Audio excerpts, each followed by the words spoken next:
Okay, we've been putting it off all day. Tom versus Kira. Rollerpalooza challenge. 250 metres. Oh man, I'm going to sweat.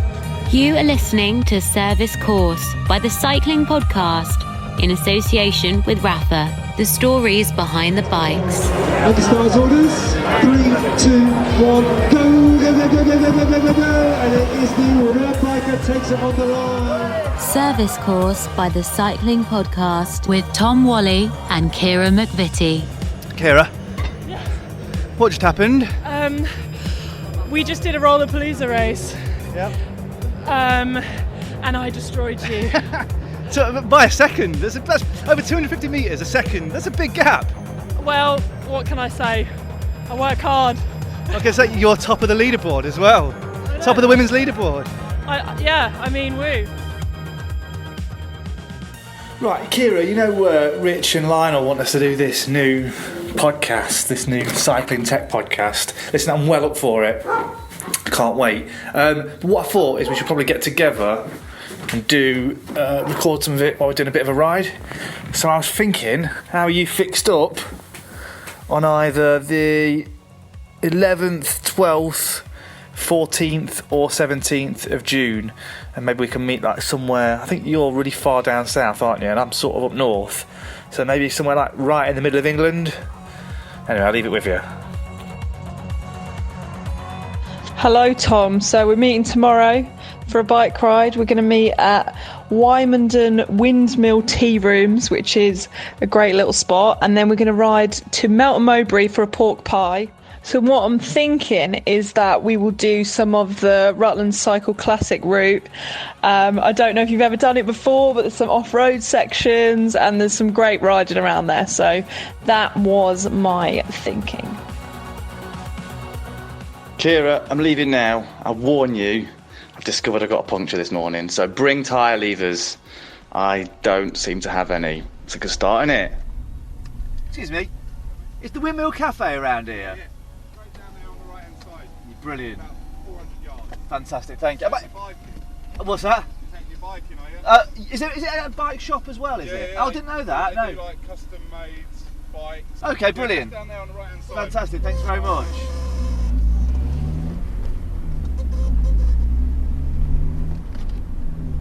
So in true cycling podcast style, I think I should start the show by saying, where are we, Kira?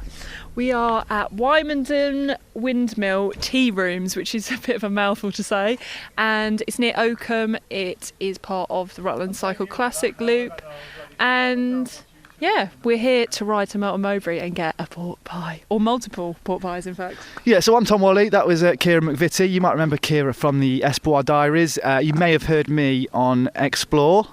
I pop up in my shed every now and again. Normally I'm behind the scenes on the cycling podcast, but they've allowed me onto the mic for this. This is a new series. It's the first episode of Service Course. We are a cycling technology kit type show, but that doesn't mean we're going to be super nerdy. We are going to get nerdy occasionally, but we're all about the bike basically and the stories behind the bikes. There will be a disclaimer before any nerdy things happen. Yeah, they really will. So for this first episode, welcome to the show. For this first episode, like Kira said, we are we're near Melton Mowbray. We're doing the Wymondham Melton Mowbray Wymondham Classic, which basically, again, in true cycling podcast style, involves us going off the beaten track, digressing to get some food, basically a pork pie, and that's it. But in this first episode, what we've got coming up, so Kira and I went to the London Bike Show, which you're going to hear a little bit from in a second. We've also, the main part of this episode is going to be an interview with Mr. Rob Hayles, one of the, fine cyclist in his own right, rode for GB, rode in the Olympics, Commonwealth Games, been a world champion, and he's also a guy who likes to tinker with bikes, so a perfect guest for us on the first show. But like I said, yeah, me and Kira did go to the London Bike Show to try out some of the new tech, new kit.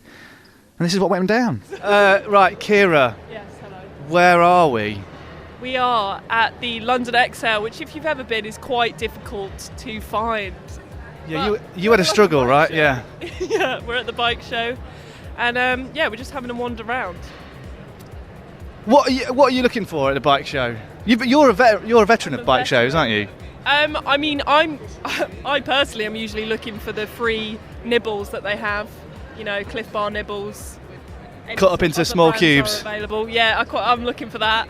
I'm usually looking for the first point of coffee, but there is also lots of cool bike stuff, which is also good.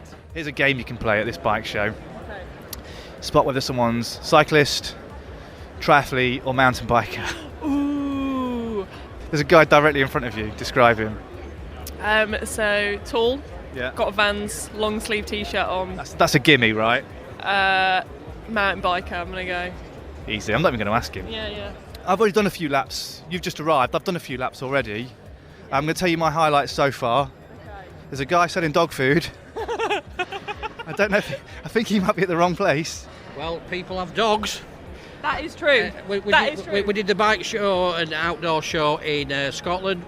It's really good for us because healthy people have normally got dogs. Tails.com. Tom, do you have a dog? That's why we're here. I've got 3 cats. We will be doing cat food eventually. My cats aren't athletes, I'll tell you that. Yeah, They're not athletes. Now, I know this is more about cycling tech, but this is impressive. This is effectively a turbo for swimming. It is. This man is in basically kind of a 5 metre by 5 metre pool, and he's swimming away, and And he's not going anywhere. not going anywhere. He's just still.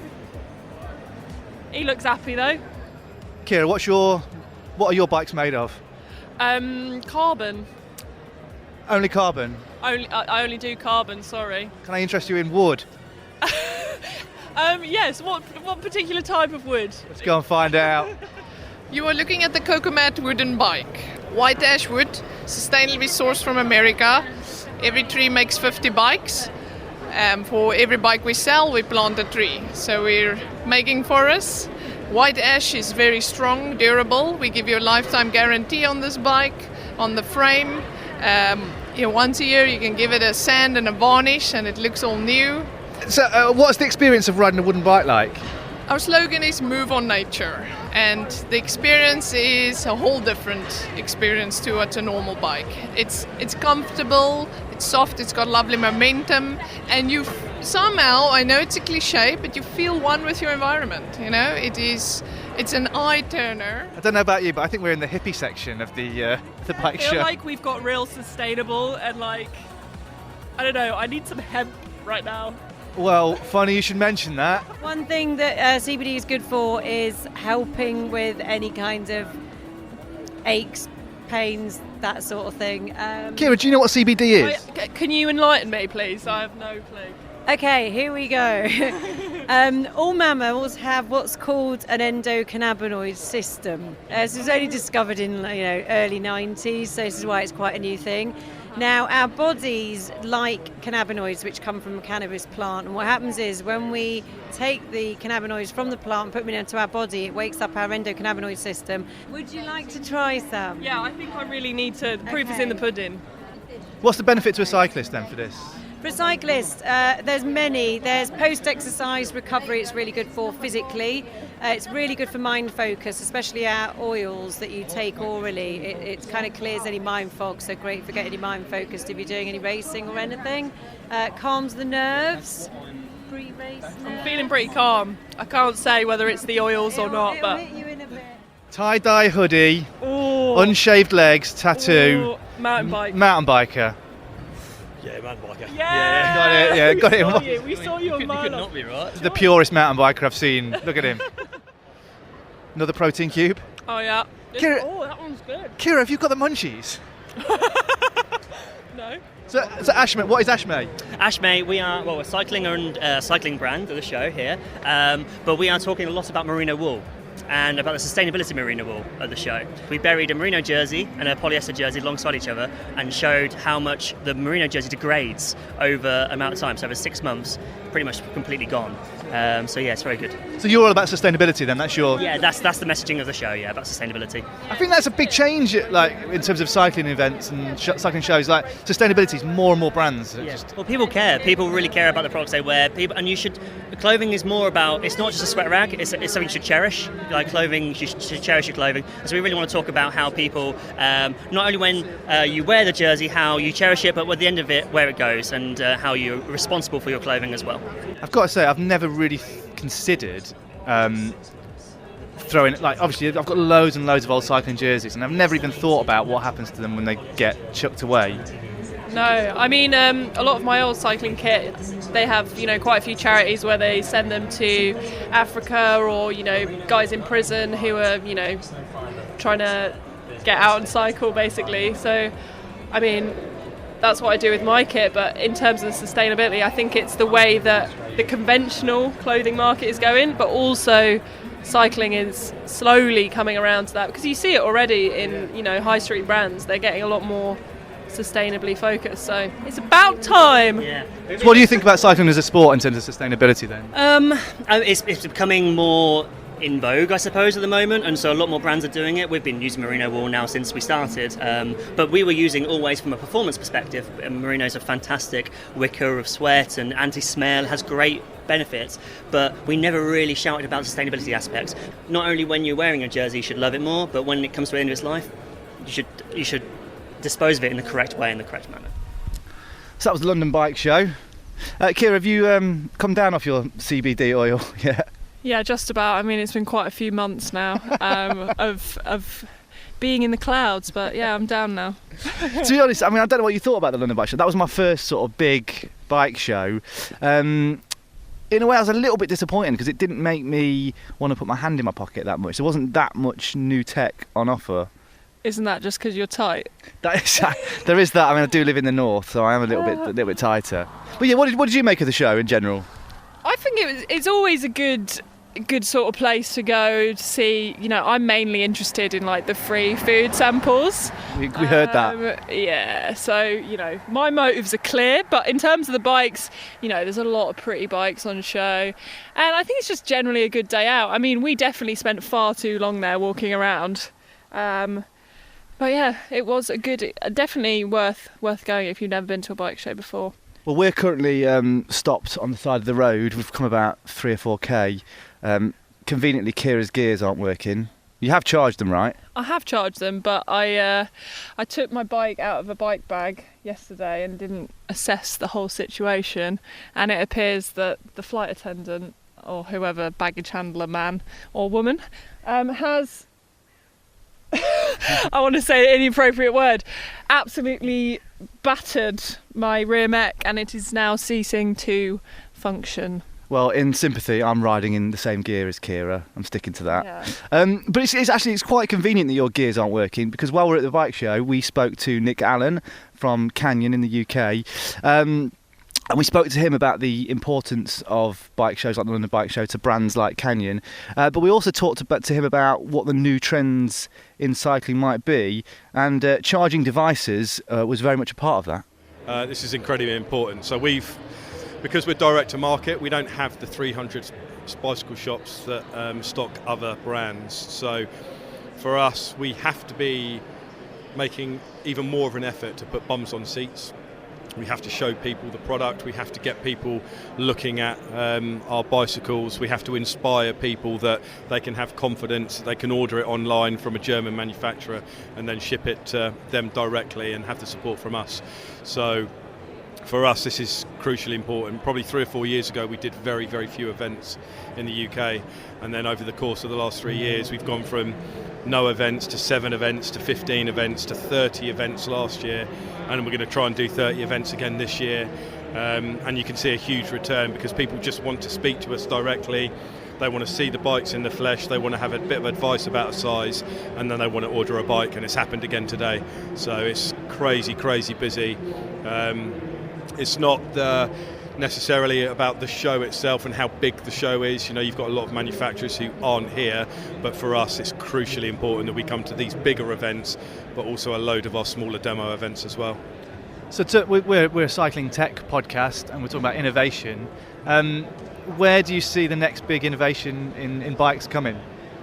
I think it's probably already on the horizon. It's been around with us for like the last 18 months, which is e-bikes for sure. I think e-bikes in mountain bikes is going to evolve. E-bikes in fitness bikes is going to evolve significantly. We're taking a very close interest. E-bikes in road is going to kind of gather some pace now. You're starting to see the first bikes. So I think it's a very exciting new wave of interest into cycling that's coming, and we just need to be super positioned so that we're really on top of what the next innovation is going to be and in how that cultural shift of cycling takes place. What do you think that? So in terms of what do you think e-bikes will do for the cycling community then? I mean, what would be the big impact of it? It's going to bring a lot more people to cycling, because I think there's this. On one hand, you can say e-bikes is just helping you ride a little bit easier, but I don't think that's the case. I think what you're going to find is people will ride for a lot longer. So in a way, it's going to get your metabolism and your heart moving. You're going to be out on your bike for 3 hours as opposed to 45 minutes. In respect of tech, it's not just about the e-bike itself. I think you're going to see, and Canyon were a big advocate of this maybe 3 or 4 years ago even, of this whole kind of connectivity within the bike. On our latest Spectral mountain bike, we've got a little USB port, so you can charge your phone, for example, when you're out on the trails. So it's trying to find where just not the e-bike itself kind of takes precedent, but where that evolution of connectivity within the bike and becoming a complete package. That's where the true innovation is going to come, I think. And to be honest, for me, I've got to say, as a development in cycling, that can't come soon enough, because I don't know about you, but the amount of bike rides I've had that have either been delayed or ruined by the fact that I've not charged my Garmin. And these days, you get home from a ride and your Garmin will or Wahoo or whatever will automatically upload, so you forget to plug it in anyway, and then the next day, I mean, you can't go on a bike ride without a computer. Well, you could.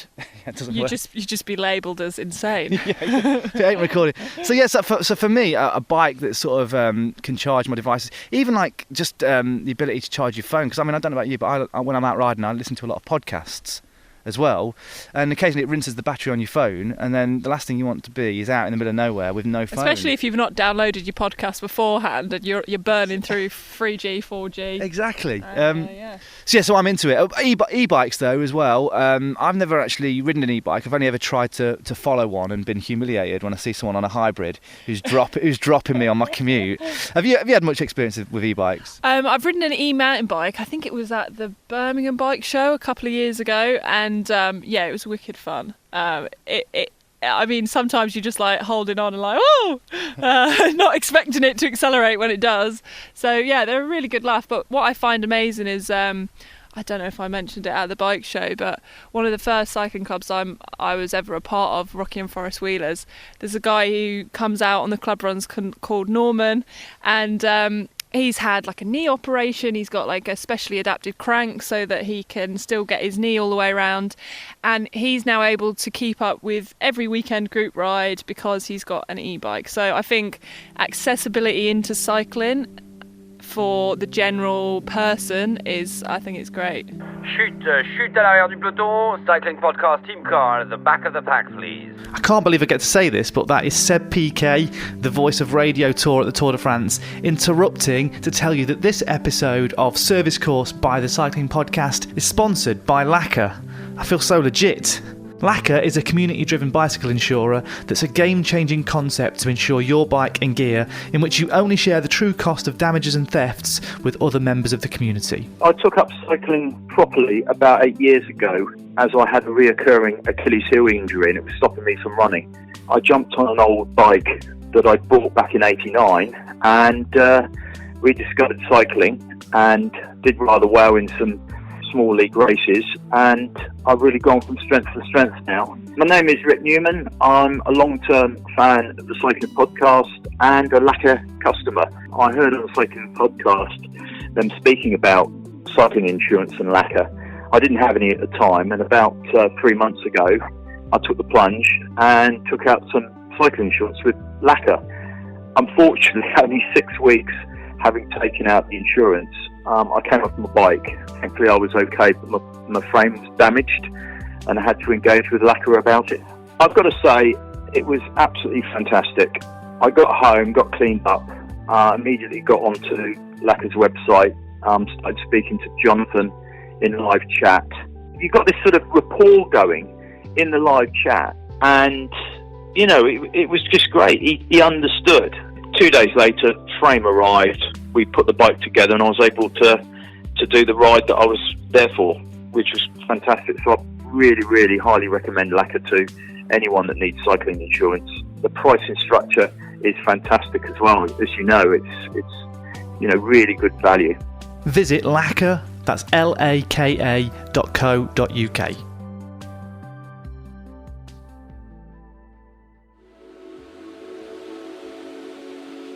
Kira, I just remembered, I was out in Girona earlier in the year, and I was at the EF Education First training camp, and I spoke to a few of the riders out there, and I asked them about the piece of cycling technology that's had the biggest impact on them as riders. So I thought we'd just chuck it in the show. I mean, it has to be the power meter. Hello, I'm Tejay van Garderen. Then that's just something that, those numbers, they just don't lie. They keep you honest in training. They keep you, just the data that you can gather from that. It's like it used to be heart rate, or it used to be whatever, and all those numbers, you didn't really know how to quantify that, but with the power meter, I think that's revolutionized the sport, really. I mean, it's not for everyone, but in terms of, it's crazy. Like, now they can calculate, like, okay, you have to be this weight and produce this much power, and that's what it takes to do XYZ, and those numbers don't lie. So it really just, it's been able to show people, like, okay, you can do it, you can't. I mean, it's not, it doesn't tell the entire story, but you can't get around what those numbers do tell you. The biggest impact, the biggest thing, I don't know, but what I love, you said it already, is the Garmin. Yeah, that you can just navigate the route, and even when you know more or less the route, it's so easy to use. I am Sepp Vanmarcke. I ride for EF Education First. In the race, I put it like 98% of the time, I put it on the maps, and you just see where the corners are coming, when crossroads will come, when climbs are coming, if you put it on the elevation and you swipe it back. So I use it all the time, because let's say 90% of the races we don't know the roads. Only if I go to Flanders, if I go to Roubaix, of course I know the road, but all the other times I don't know the road, and then you know exactly what comes, dangerous corners or not. And I think it's a big advantage for an individual rider, but also just for the whole team. If you want to set up an echelon, you know where to do it, because you know exactly when there's going to be a straight part after some corner. What you need is like a little alarm that goes off on the Garmin to say echelon now, start. Yeah, that's what they call a sports director. That was a nice little bike ride, Kira. I'm absolutely soaked now, Tom. Yeah, it is chucking it down. But we have arrived in Melton Mowbray, the home of the Melton Mowbray pork pie. That's the whole point, isn't it? I'm quite excited. We're at the Ye Oldie Pork Pie Shoppy. That's its actual name. Shop spelt SHOPPE. Traditional way. Yeah. Right, so what makes a Melton Mowbray pork pie is that it is, obviously only handcrafted and made here in Melton, but what makes it different is that it is made in a fluted case, which is raised by hand, and it has a difference of spices and seasonings, mainly a lot of white pepper. So my name's Justin, we're here in Melton Mowbray in Dixon Morris Pork Pie Shop. For me personally, I really like the top pork pies. Those ones in particular are really nice. You get the nice, especially the cranberry or the apple one, you get a nice combination of the sweet and the savoury. Well, we're at the halfway point of the Wymondon Melton Classic, as I'm calling it. Wymondon Melton Mowbray Classic. Pork pie has been had. Oh my god, the best pork pie I have ever had in my whole entire life. I'm not overselling it here. You're talking amazing pork pie with gooseberry chutney. Like, what even is a gooseberry? Can you hear that, Kira? Yeah, do you want to hear mine? That's the sound of my back wheel. We've just been over. We're on our way back from Melton to Wymondon. Do you want to listen to my bike? Yeah, let's have it. Give me this. We've just done one of the, well, not even one of the sectors from the Cycle Classic, no, but a gravel section. Just a gravel section. And listen to this. That's Kira's back wheel. I think we've learned that I am definitely not cut out to race the Cycle Classic. You look pretty handy on there. I mean, it's just feeling the motion. I don't know what I'm doing. Just the flow. I'm just so in the flow that I don't even have words for it. Kira, it's 6 o'clock on a Sunday morning and I'm supposed to be racing, but yet again I've had no sleep and I've woken up feeling ill. It's the joys of having a toddler. So that's it, I'm done. I'm finishing racing for good. I always said I'd stop this year, but that's it, I'm done. You can't talk me out of it, it's over. But I need something exciting to do, and I've seen all this marketing about gravel bikes, so I think that's what I'm going to get into. I'm going to get a gravel bike. Well, actually what I'm going to do, I'm going to convert my cyclocross bike into a gravel bike, which I think just involves changing the tyres.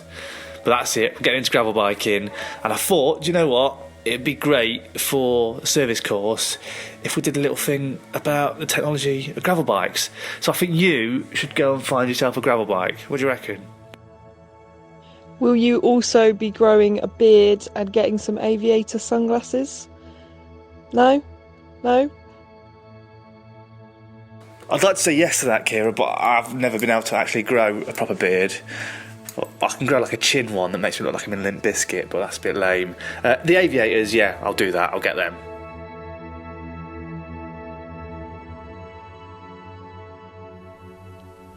So before we go back and clean our bikes up, one of the things we want to do on this show is speak to people who are involved in all the technical aspects of cycling. So that's designers, mechanics, manufacturers, frame builders, people like that. And at the same time, I want to speak to riders and learn more about their careers through the bikes they've ridden. That's why Rob Hayles is an ideal first guest on this show. Not only was he a very successful rider on the track, but he also raced on the road. He did Paris-Roubaix 3 times. He never quite finished, but he'll tell you more about that. He was also part of the secret squirrel club that aimed to ensure that Team GB riders had the best and most effective equipment for their assault on the Olympic Games. And they were pretty successful with that, I think we can say. Rob also works with individual riders and teams repairing and modifying carbon frames in his workshop in the Peak District, which is conveniently just one hill away from where I live. So I popped over to see him. Where are we then, Rob? We're in my man cave. This is my workshop where I do carbon repairs, wheels, frames, forks, you name it. WRC rear wings for World Rally cars, anything that I can get in here. It's basically a posh shed. I've got my lathe in here, I've got my pillar drill, so I do my jewellery because I do key rings, the odd watch, and rings, which is my big thing, wedding rings and stuff like that. I've got a wedding ring going out this morning actually. Got my grinders, my buffers,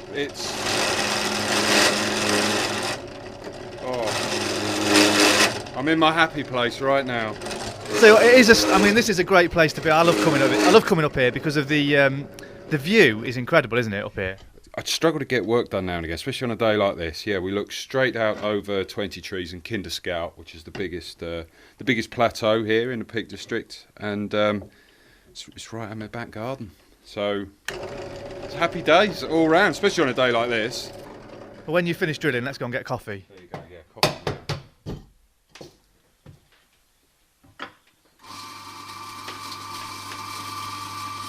So, Rob, long career in cycling. Take us back. What was the first bike that you really coveted? Oh, blimey. It was a Colnago. I was on borrowed bikes because it was all the track bikes that we used to have, that my dad used to have and look after down at Portsmouth track at Alexander Park. And then I was on an old road tracks it was actually my dad's best man's bike that he used to ride on. So I think it was a 5-speed blue, and then it came time I need to get my own bike to race on, and I was looking at buying a rally actually. So what age were you around this time then? Blimey, well this would have been schoolboy, so right. I was mid-80s we're talking, and there was a bike shop, Butler Cycles, which if you've never heard of Butler Cycles, it turned into quite a big company, something along the lines of Wiggle. Oh wow! It was a bike shop prior to Wiggle, yeah, it was Amazing. A bike shop, Butler Cycles, and they used to do rally, and I was looking at them, but at the time they had a second-hand Colnago in, blue, white and chrome. It was, to be honest, with all due respect to rally, it was a no-brainer. It was cheaper than the rally, and it came with front mech and headset and all that stuff. So yeah, Colnago was my first. So you're someone who's obviously spent a lot of time in bike shops from, I guess, all you can remember from your whole life. You've been in bike shops. What was there, going to those bike shops when you were a kid? What was there a piece of kit that was maybe exotic that you always wanted? Yeah, the local bike shops were good. But there was one in particular, Julie's Cycles. I don't even know if it still exists. It was in Leicester. Of course, back then, the National Track Championships were in the summer, the full week at Leicester, Saffron Lane, the track, God rest its soul, was no longer there. But the bike shop, and it was something that we looked forward to going to. They must have stocked it to the hilt for that week, and it must have run them for the rest of the year. But I can remember seeing the disc wheels and just everything. Binder toe straps. I mean, we call them roof rack straps now for keeping bikes on roof racks. But at the time, they're like the Binder straps, and they had all the different styles and price range, things like that. It was proper going back. I mean, I've always been a record collector, and there was those sort of, in the old days, there was records that you couldn't get hold of. They had to come in from abroad, and I guess it was back then. It was the same with cycling stuff. You had to get importers. You had to get people to find this stuff and bring it back. Totally, yeah. Junior World Championships in 1991, Colorado Springs. 5 weeks as a junior. I was working at the time at Gale's Brewery. Again, that's no longer there. All these blummies, I'm showing my age now. But I had 5 weeks paid leave, I should say. And we were going into the bike shops in America, and the Trek bikes. I remember seeing the original Specialized tri-spoke, which was just like a matte black. It probably weighed a ton, but and the silver, they were a proper metallic, almost chrome Shimano with I think they had a carbon sole as well. The shoes, just dreamy stuff for a kid back then. It was lush. What a time to be alive. So were you? I mean, obviously, this is about cycling technology, and you're someone who's always in his workshop, love messing around with bikes. But were you always interested in the technical side of cycling? Did you always want to understand how bikes worked? I did. They were quite simple back then. I haven't got a clue these days. Di2, I've had to look after bikes over the years with Di2. Unfortunately, there was never an issue with it. Had there been an issue, no chance. The Campag EPS stuff, and now you go on to the new SRAM stuff, which I was with Nick Craig a few weeks ago, who works for Scott on the mountain bike side, and he came back after being at the launch, and he was telling me about it. It wasn't even English to me. I did not understand. So, but back then it was block and tackle, inch pitch chains, which I did race on as well. But it was all simple stuff. Cables, levers, no problem. And I really got into it. It was part of my thing. I can remember back, Saturday was my day. I did my ride, and then I'd come back and I'd strip my bike pretty much, chain off, clean it, and get it ready for the Sunday's race. And so I had to know how the bike worked. And yeah, it was down to me as well. It wasn't up to the mechanic. So if anything, if there was a problem with the bike, it was my fault. It's interesting. I mean, are you quite different to other riders in that sense? I mean, are the riders that you've rode and raced with who just have no idea how the bikes work? There are a lot of mechanically unsympathetic bike riders, very highly paid pros. You see them when I'm commentating now, and you can just see them. They pull over to the side of the road so they have a wheel change, and just things like, if it's a rear wheel change, they might, if the mechanic's lucky, they'll put it into top gear, but then they'll stay over the bike. And I've seen them with a foot clipped in still while the poor mechanic is trying to get a back wheel out. It's like, guys, stand back. Just let the mechanic do his job. If it's a front wheel, okay, you can straddle the bike, give him a hand, unclip it, hold the bike up for him while he puts the front wheel in. But a rear wheel, things like that, and the way they change gears, Schleck gate with the chain gate with Schleck, things like that. They just, a lot of them haven't got a clue. They really don't have a clue. And to be fair, like I say, with bikes these days, it is a mechanic's nightmare. It must be, because I wouldn't really understand, because I'm away from it. I don't touch it. I do the carbon repairs in my workshop. I don't touch the mechanic side. The frames, and ordinarily the frames have to come stripped down already, because you start getting into the mechanic side of it these days. You're just opening a can of worms. Any particular cycling Luddites that you remember riding with? Name and shame? Wiggins is one of them. You see him, his chain comes off. He's not getting his hand dirty. He stands there. Meanwhile, the peloton's hurtling away up the road. Things like that. That surprised me because he's always, he's so aero, all about the gains. I thought he'd been quite mechanically minded. No. Well, no, because he never did it. Because he was a pro. He was a fully fledged pro, even when he was a junior. He's never had to do anything. People were around him, changing gears. For instance, you'd warm up, do a track session in the morning. You'd warm up, and then in first effort, you've got to change your gears. Brad would sit back, and whether he couldn't do it, he didn't do it, and they created this monster then that when he was a multi-million-pound bike rider for Team Sky or whoever, if he had a problem, he just couldn't do it. This is a mechanic's job. Let them get on with it. So, but he's one of many. I'll tell you another one. Ed Clancy. I'm going to name and shame him at the moment. When we were riding for Halfords. And we had the Boardman bikes. Do you know he kept his training bike in the garden? Apparently his motocross bike was in his kitchen. His training bike was out. Couldn't give a monkey's about it. And of course, when does it let him down? Pre-Tour of Britain training camp. We were with Keith Lambert. We were out in the middle of nowhere, absolutely in the middle of nowhere. His rear gear cable ended up like a bird's nest. It went on him, and we had to push him back. It broke and frayed. It was horrendous. Got to look after your bike, guys and girls. Look after your bike. It will look after you, because if you don't, you will. And it won't pack up on you when you're wheeling it out of the garage to go on your ride. It will be when you're at the furthest point from home. No money, no phone, nothing. I'm telling you now. This episode of Service Calls by the Cycling Podcast is sponsored by The Economist magazine. The Economist is about far more than economics and finance. It covers a range of subjects from world politics and business to science and technology, art, culture, the environment and sport. It helps readers prepare for what is going on in the world around them, sifting through the noise at a time when facts matter more than ever. It's been a trusted source of intelligence for over 170 years, and it's for the kind of person who never stops asking questions and wants to know why the world is the way it is. Tom, you had a copy of The Economist with you when we went out on the Wymondon Melton Mowbray Wymondon Classic. Thanks for noticing. I thought having that under my arm would make me look intelligent. No, but it's honestly, it's in a time where I struggle with attention span because of the internet and stuff like that. It is actually great to have a printed magazine. An article that caught my eye in particular, actually, that might interest you. How often do you go to gigs, Kira?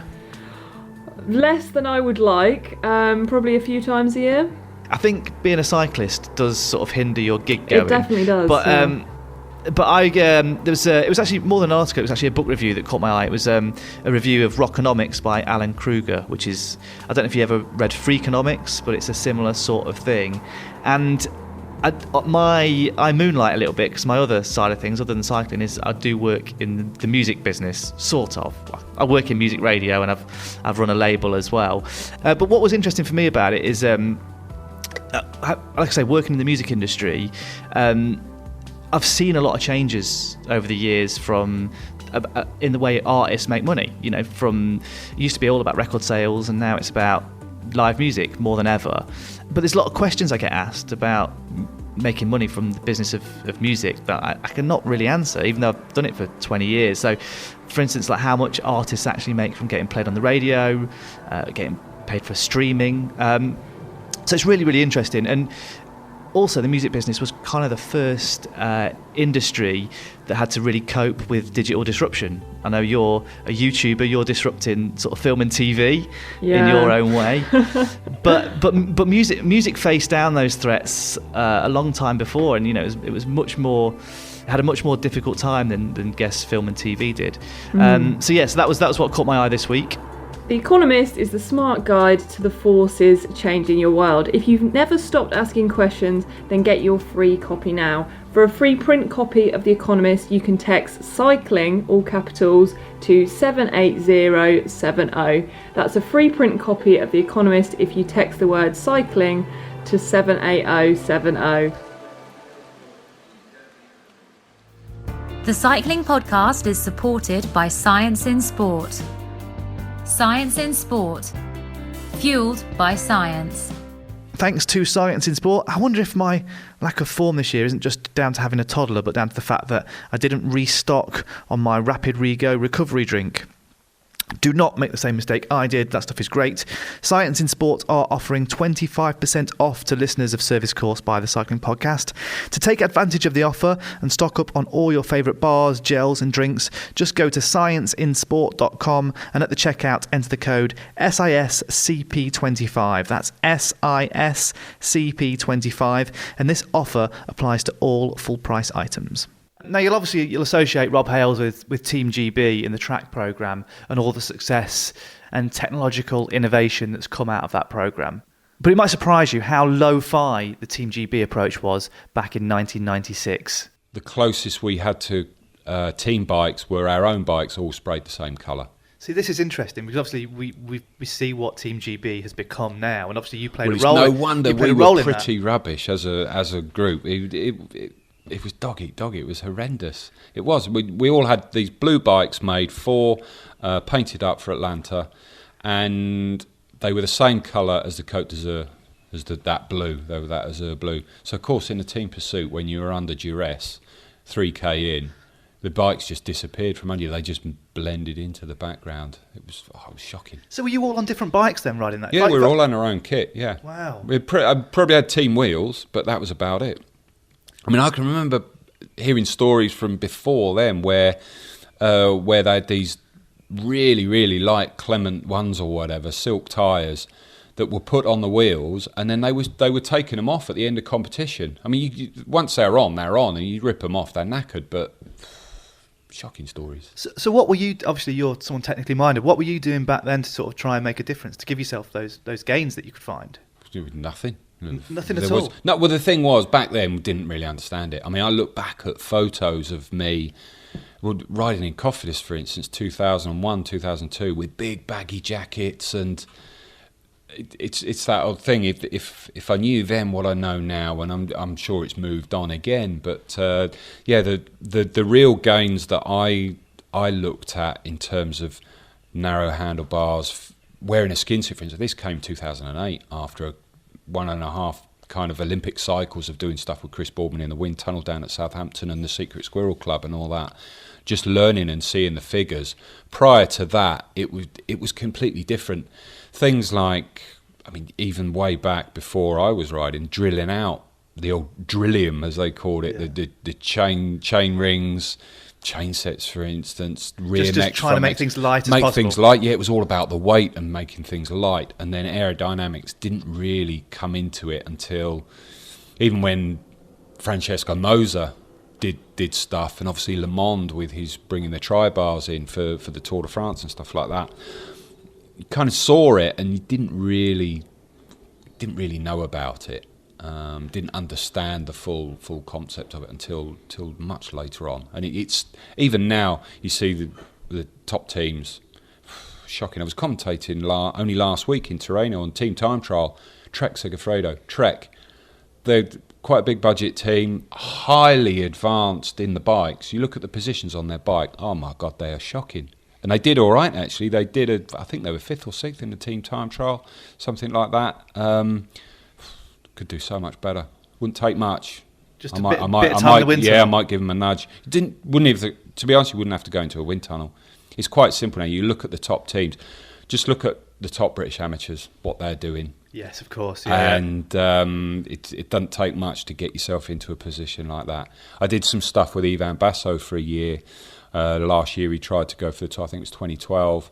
Positional stuff, flew out to Italy, did some position and some just real simple basic stuff. They didn't have a clue.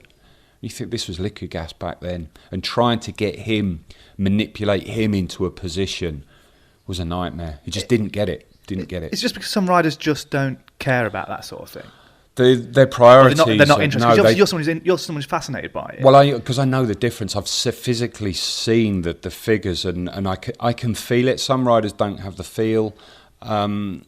I was spoken to back in 2000 Olympics by Uli, who was doing the SRM, the German, And he was telling me about position because I was really high, but I was very powerful. It felt really good. And he's saying, yeah, but you can afford to lose power to be more aero. And I didn't get it at the time, so I didn't go with it. And hindsight, obviously, I would have taken a lot more attention to it. But there's just not the understanding. And it's starting to grow and people are getting it. But there's still a long way to go with it. So, over the course of your career then, is there a bike that you were given or rode that you absolutely loathed? A bike that you really hated? Yeah. Go on, tell us about it. Lightspeed, titanium. You know I ride a Lightspeed titanium. I know you do, yeah. I know it's not why You've told me about this before. So this was... Absolutely beautiful bike to ride. Was this with a sort of tri-spoke front wheel? No, they were banned back then from road racing. This would have been 2005, I think. Lightspeed, it's just titanium in general. Lovely to ride for training around here in the Peak District. Superb, soaks the bumps up, everything. But for me, especially in a bigger frame, to race on, nah, absolutely diabolical, horrendous. I think you've mentioned that you just couldn't go around corners. I was apologising to riders. Really? Going into a bend, picking my spot, seeing where I need to go into the bend, and I was coming out in a completely different place. If you hit a bit of a pothole or something, I mean, the wheels we were riding as well at the time, it was Lightspeed's own real design. I think they really weren't designed very well. They didn't last very long anyway. I don't think that was their own brand kit. Absolutely shocking bike to ride. I would have loved one if you were touring, if you're travelling around. Titanium is brilliant. Throwing it in and out of a bike bag, you can't scratch the thing. But to race on, hideous, absolutely. They do say never blame kit. It was appalling. So did you do the Philadelphia Classic on that bike? That was we were out there in America, yeah. And myself and Russ Downing as well. I mean, he was on a small one. Was it quite a mixed peloton then? Someone titanium, someone carbon, someone aluminium in those days? Yeah, I mean, the aluminium one that we had for training never fitted me, right. So I never even got. In fact, I knew it wouldn't fit me, and I never even actually got to see it. So I never had a training bike that year. It was race and train on the same bike. So we talked about a bike that you absolutely hated. What about a bike that you had that you loved? I think the best bike in the world, for me, still is the best bike in the world, which I did have one at home. It wasn't mine, actually, because they weren't allowed out the velodrome, was the UKSI bike. Okay, it's a track bike, but I had a road-going version. I had Cav's road-going version for the Olympics. Absolutely unbelievable, proper engineered piece of kit, and they're still going now. So what was the story? What's the story behind that bike then? Where's it? Well, it was a UK Sport engineered for they rover engineered. They were basically designed, I think, for something like an 80 kilogram or 100 kilogram sprinter travelling at 100k an hour around the trail, 80k an hour around the trail. I forget the figures, but they were so over-engineered for what we needed for the individual and the team pursuit. Anyway, they were just you point it where you point it, it will go, and you stamp on the pedals, it will go straight. There's no wandering, waving about. I can remember we had the frame, but we didn't have the forks or the bars to start with. It was just the frame. And that was good. And then the day we had the forks and the bars put in, it was like swinging off an iron girder. Not in terms of weight, but just the rigidity and the stiffness of it. And I can remember doing my first team pursuit change. I went up the banking, and normally you used to have to fight with the bike and really steer it. So I went up the banking, came back, completely missed a team, came off the inside of the track. I was like, okay, I've got to recalibrate here. And it's simply a little flick of the hips. You just kind of lean on the bars a little bit, but it was all in the hips. Absolutely superb piece of kit. And the road going one, which they built a couple for, Cav being one of them, I had to collect it, and it stayed in my bedroom for a couple of days before I took it back to the velodrome. Did you not ride that one to the shops one time, Rob? I might have done. Put some flat pedals on. I went to get some milk, and it had Di2, which there wasn't a lot of Di2 back then. And I can remember local bike shop just down the road from here, and there are a group of mountain bikers filling up their camelbacks and getting a few Mars bars and stuff mid ride, and I was in my jeans, rolled up jeans on this boat. It was way too small for me, obviously, but lent it against the shop, and I came out and they're filling up and looking. I was like, all right lads, how's it going? And you could see them kind of, what on earth is this? And of course I gave the front mech a few tweaks, because it was like that Robocop, that zzz, zzz, zzz. Right. Just did that for effect, and then rode off with a 2 pints of milk hanging over in a carton, hanging over the lever, and just rode off into the distance. So I want to go. We said we'd talk about your time with sort of the Secret Squirrel Club. You can't even say it now. You've said it. I have to kill you. It's so hard. So this involvement with Team GB and this sort of innovation and the attempt to make it essentially the most technically advanced team in the world. How did that start, and how did your role with them start? My role was basically tunnel rat. They needed somebody to spend time physically on the bike in the wind tunnel. So you're essentially a mannequin? Basically, yeah, because it's really time consuming, and they needed people of various sizes. Obviously, I was one of the bigger riders, so I did a lot of the stuff, and then now and again they would get the individual riders in themselves to spend a session, but most of the work was done by either myself or Jason Quealy, who was really quite involved with it as well, on the sprint side mainly. And it came through that, and then discussing different ideas. I certainly wasn't privy to a lot of the stuff. I was literally the tunnel rat, as we called it, but it was a really good insight into how things worked on a physical level. And like I say, a lot of people think that there's a big smokescreen with marginal gains, and that it's I don't know, smoke and mirrors. I tell you, it's unbelievable, the stuff that the physical side, the frame, not so much the design in terms of being aerodynamic. It was never really designed to be aero, because as much as manufacturers will tell you they've got the latest, most aero bike, it will save you this. That is smoke and mirrors. There's not a lot in it, but the actual way it was designed, engineered for the forces, was incredible. You couple that with the forks, the bars, and then the wheels was something that we worked on. Not just the overall weight, but the distribution of the weight within the wheel made a massive difference. And then the biggest thing was the suit, the physical size of the body. And they've since moved on. We didn't do a lot of work on position, actually, ironically, because that's really important as well. But they've stepped up again with position on the bike, coupled with the suit, the helmet, and the bikes. And obviously, that on the track is quite measurable. It becomes different then, and difficult to measure that when you go out on the road, because generally you've got headwind on the track, or well, no wind, but any wind is coming directly on you, very little bit of yaw throughout the banking, whereas you get out on the road and hardly ever do you have a 100% headwind. It's going from left to right all over the place. So then there's a lot more variables in that, but you can transfer a lot of what they've done over the years onto the road. And we were looking at stuff. You've got the Australians looking at stuff. The Germans, they're coming back into it now, but they had the FES project going way back to 92 when Boardman was riding in Barcelona against Jens Lehmann. They've had a lot of stuff over the years. So it's not as simple, put it this way, it's not as simple as just turning up to a wind tunnel and doing stuff. There's a lot to it, and it can be like opening a can of worms, and you think, well, the more you know, the less you understand, kind of thing, and you've got to go back and back, and it's so time consuming, and that's one of the reasons why I was doing it. I kind of imagine it as like this place where there's no such thing as a bad idea, and there's just ideas flying around all the time. Oh, there are bad ideas, but were there any things that you tried that just didn't work? Or yeah, there were things where you think, this is going to be brilliant, this is going to make a massive difference, and it doesn't, and you think, oh no. And then there are other things you go, whoa, what's happened there? What have we done? And no one knows. It's like the figures have dropped, the drags dropped massively. What have we done? Don't know. And you have to kind of retrace your steps and go, what is it? What's happened here?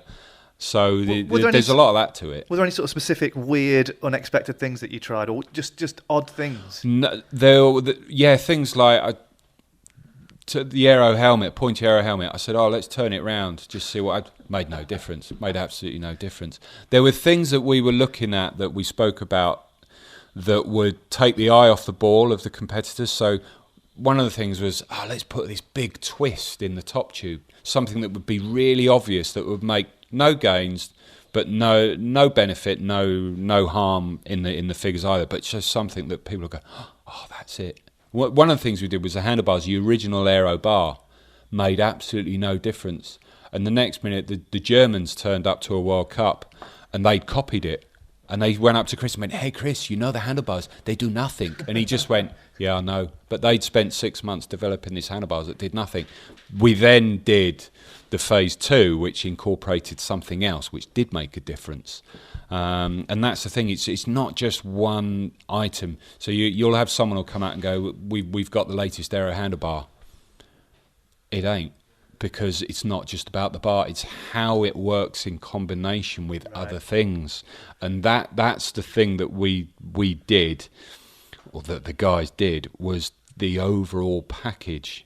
There was a women's package, there was a men's package. They're all different. You take one item from that, you probably won't get a gain. It is the combination. It is quite literally the aggregation of marginal gains, which again people don't believe. Fair enough, don't believe it.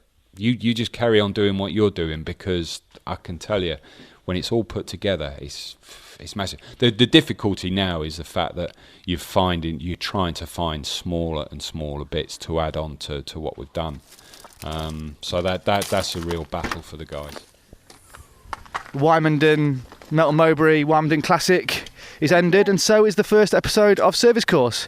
Thanks for joining us, guys. My bike is now completely filthy, thanks to you lot, so see you next time. Yeah, time to go and give the bikes a good clean.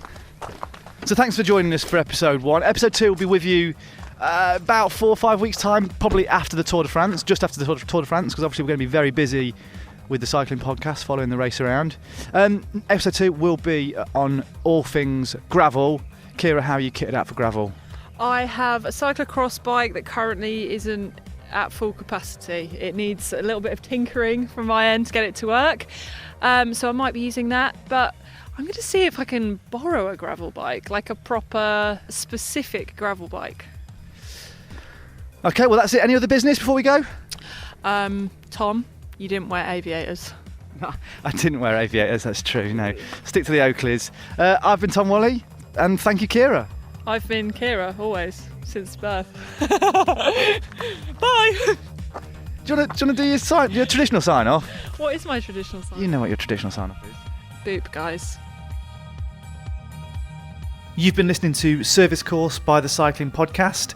Music in this episode was by Moscow Youth Cult, and you can check them out via the brilliant Hello Thor Records. And this episode was produced by me, Tom Wally.